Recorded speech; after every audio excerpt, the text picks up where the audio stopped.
अस्सलाम वालेकुम नाजरीन, मैं हूं डॉक्टर फ़िज़ा खान और मैं हूं पाकिस्तान। 27वीं आईनी तरमीम ने जहां पार्लियामेंट, अदलिया और सियासी जमातों के दरमियान एक नई बहस को जन्म दिया, इस तरमीम के पस मंज़र में मौजूदा सवालात और खदशात कहीं ज़्यादा संगीन हैं जो मुल्क के आईनी ढांचे, इदारा जाती तवाज़ुन और जमहूरी रूप पर बराह रास्त असरअंदाज हो रहे हैं। ये बहरान किसी एक दिन, एक हफ्ते या एक महीने में पैदा नहीं हुआ। ये बरसों की खींचातानी, मुतसादम मुफादात, गैर शफाफ पॉलिसी साजी और बेयकीनी के सियासी मौसम की वो आंधी है जो अब थमने का नाम नहीं ले रही। विफाकी आईनी अदालत की तश्कील को हुकूमती हल्के इदारे के इस्लाह के तौर पर पेश कर रहे हैं, मगर इस फैसले ने अदलिया के अंदर जिस किस्म की बेचैनी, अदम एतमाद और इदारा जाती खौफ को जन्म दिया है वो गैर मामूली है। एक तरफ जस्टिस अमीनुद्दीन की बतौर विफाकी आईनी अदालत के पहले चीफ जस्टिस तकर्रुरी और दीगर जजेस की नामजदगी ज़ाहिरी तौर पर इदारा जाती इस्लाहात का हिस्सा दिखाई देती है, मगर इन तकरीरों के जो बाज़ गश्त है उसमें खदशात भी नुमायां हैं जो अदलिया की बालादस्ती, इख्तियारात की तकसीम और आईनी ढांचे के मुस्तकबिल से मुताल्लिक उठाए जा रहे हैं। अब दूसरी जानिब सुप्रीम कोर्ट के 2 सीनियर जजेस जस्टिस मंसूर अली शाह, जस्टिस अतर मीनुल्लाह ने इस्तीफे दे दिए हैं। ये वही जजेस हैं जिन्होंने पहले ही 26वीं तरमीम पर अपने तहफ़्फ़ुज़ात का इज़हार किया था।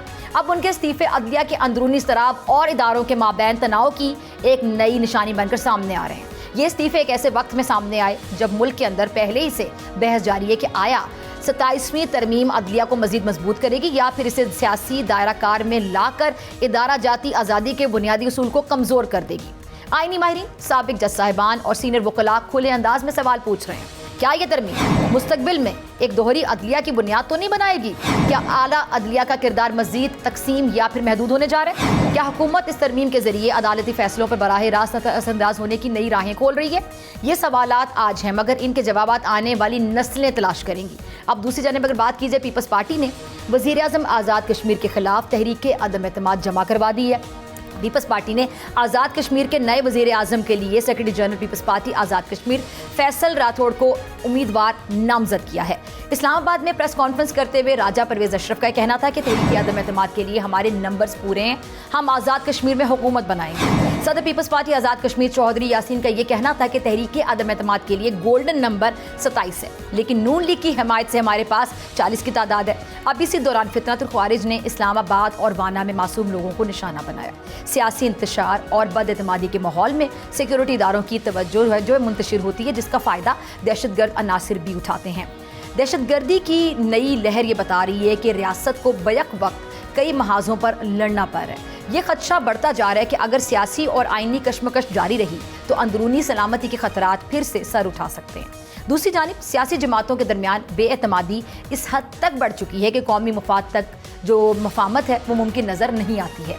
अब हर जमात आइन की तशरीह अपने अपने मफाद के मुताबिक करती है।